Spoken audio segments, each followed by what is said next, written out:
नमस्कार मंडळी. तर लास्ट व्लॉगमध्ये तुम्ही पाहिलं की आम्ही दिल्लीवरून बस पकडली होती आणि त्याने फायनली पोचलो हिमाचल प्रदेशच्या धर्मशाळामधल्या एका सुंदर हिल स्टेशनमध्ये, ज्याचं नाव आहे मॅक्लोडगंज.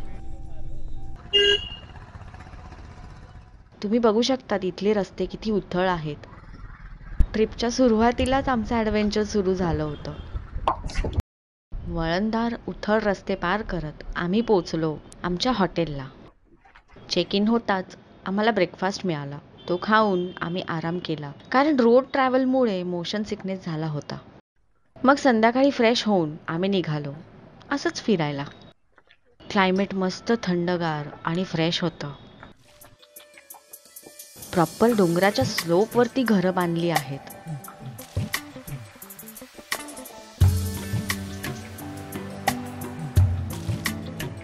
हा आहे मॉल रोड. इथे खूप काही ऑप्शन्स आहेत शॉपिंग करायला, आणि ते पण एकदम अफोर्डेबल रेटमध्ये.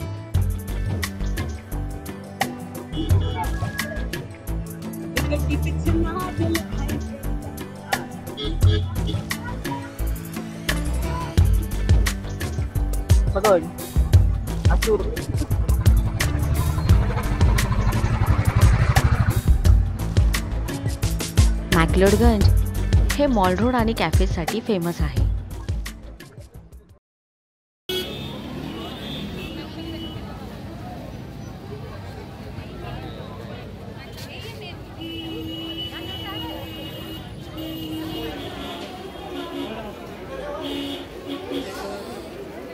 मोमोज इथे सगळीकडे मोमोजच मिळतात.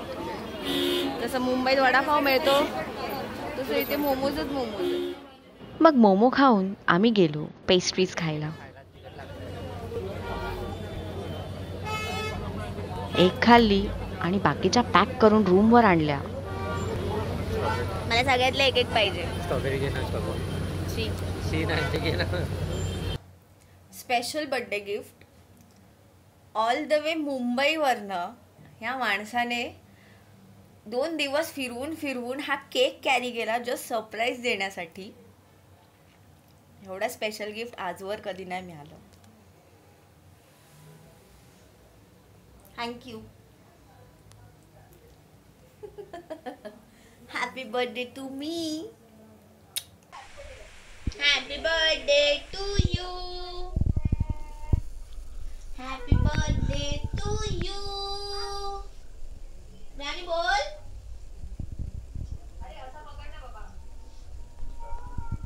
Happy birthday dear Brownie.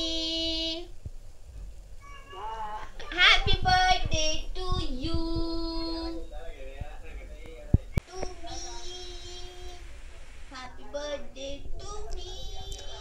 Happy birthday to. 2 वर्षापूर्वी म्हणजेच 2023 मध्ये आम्ही मॅक्लोडगंजला माझा बड्डे अशा पद्धतीने सेलिब्रेट केला होता. तसं तर दरवर्षीच आम्ही आमचा बड्डे सगळ्यांपासून लांब आणि शांत ठिकाणी सेलिब्रेट करतो. त्या निमित्ताने फिरायला मिळतं ना. तर फटाफट खाऊन पिऊन आम्ही झोपून गेलो, कारण नेक्स्ट डे आम्हाला खूप फिरायचं होतं. चिकी बाय. चिकी. सो दुसऱ्या दिवसाची आमची सुरुवात झाली या सुंदर व्ह्यूने. मग आम्ही गेलो 14th दलाई नामा टेम्पलमध्ये, जिथे त्यांची टीचिंग चालू होती.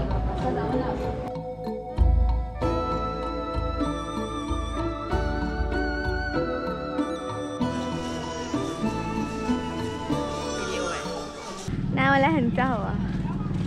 नेक्स्ट जागी जात असताना आम्हाला वाटेत हा स्पॉट मिळाला.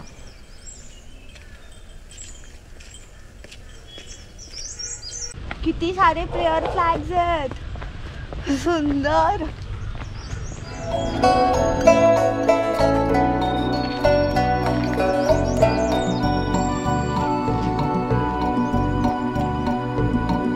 चला नेक्स्ट स्पॉटला.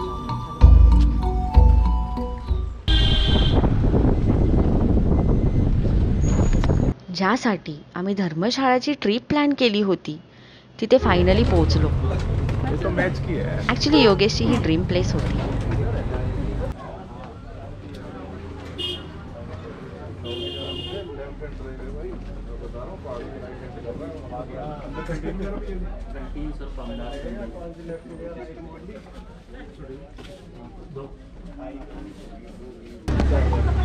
तर 30 रुपयाची एंट्री तिकीट काढून आम्ही निघालो स्टेडियम एक्सप्लोर करायला.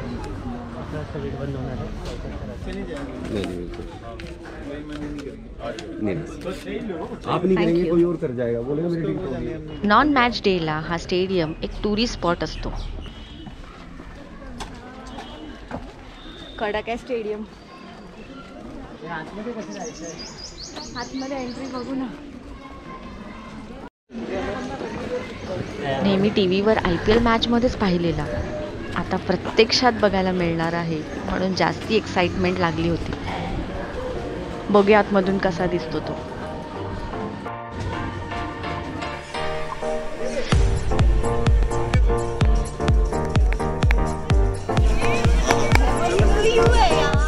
कारण इंडियामधलं हायेस्ट लेवलवर असणारं एकमेव fully functional international cricket stadium आहे. कसला कमाल बॅकग्राऊंड आहे. IC mountains, foggy climate, open stadium. Superb experience आहे हा. मॅच पेक्षा जास्ती तर मी व्ह्यूच बघत आहे. मग आम्ही आलो वॉर मेमोरियलला.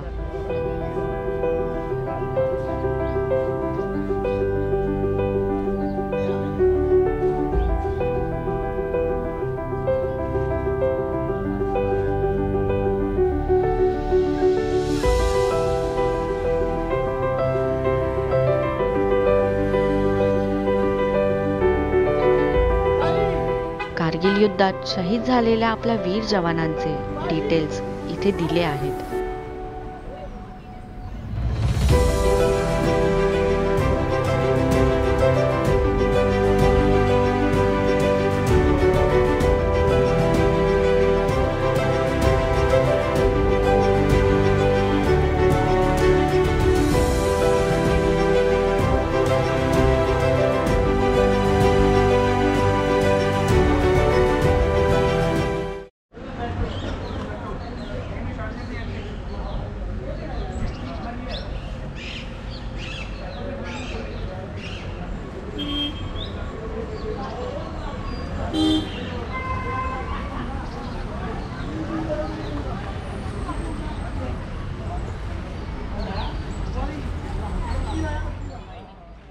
मेमोरियलच्या एंट्रीला एक म्युझियमही आहे. त्याची एंट्री फी, टायमिंग्स आणि पार्किंग डिटेल्स ह्या बोर्डवरती दिले आहेत. चलो.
मग आम्ही आलो दुर्गा माता मंदिरमध्ये.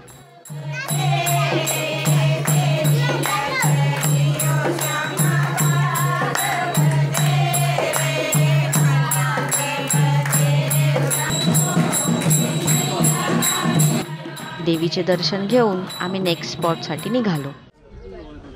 हे आहे धर्मशाळामधील tea garden. Tea garden surrounded with icy mountains. इथले सिनिक व्ह्यूजच कमाल आहेत. जास्त वेळ न घालवता आम्ही निघालो पुढच्या प्रवासाला. आमचं धर्मशाळा फिरून झालं. आता मॅक्लोडगंज एक्सप्लोअर करायचं होतं म्हणून आधी जेवून घेतलं. मॅक्लोडगंज हे हिलच्या टॉपला आहे तर धर्मशाळा बेसला आहे. आमचा स्टे टॉपला होता म्हणून आधी आम्ही बेस फिरून घेतला. टॉप सेक्शन फिरून लगेच घरी जाता येईल. तर जेवून आम्ही आलो आर्ट म्युझियमला. खरं तर खूप थकायला झालं होतं, पण ही सिटी इतकी मोठी आहे ना, रोज वळणदार रस्त्यांवरनं नाही फिरू शकणार. मोशन सिकनेसचा त्रास होऊ शकतो आणि आमच्याकडे फक्त 2-3 दिवसच होते. म्हणून आम्ही सर्व एकाच दिवशी एक्सप्लोअर करायचं ठरवलं. उद्याच्या दिवशी एक ॲडव्हेंचर ठेवला आहे.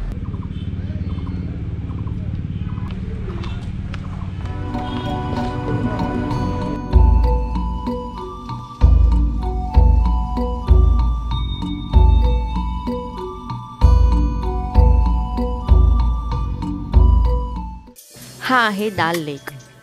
काश्मीरच्या दाल लेकवरनं ह्या तलावाला नाव दिलं आहे.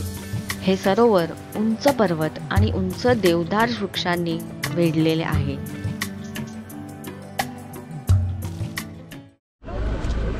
बैठना है? आ जाएगा. अच्छा. Hi, how are you?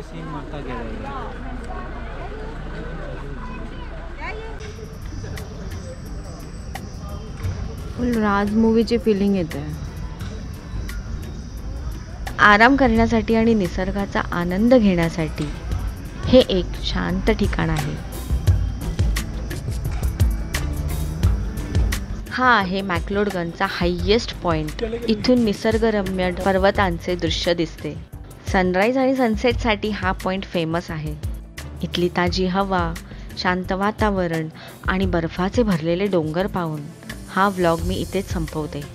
भेटूया मॅक्लोडगंजच्या नेक्स्ट व्लॉगमध्ये. चॅनल सबस्क्राईब करायला विसरू नका हां.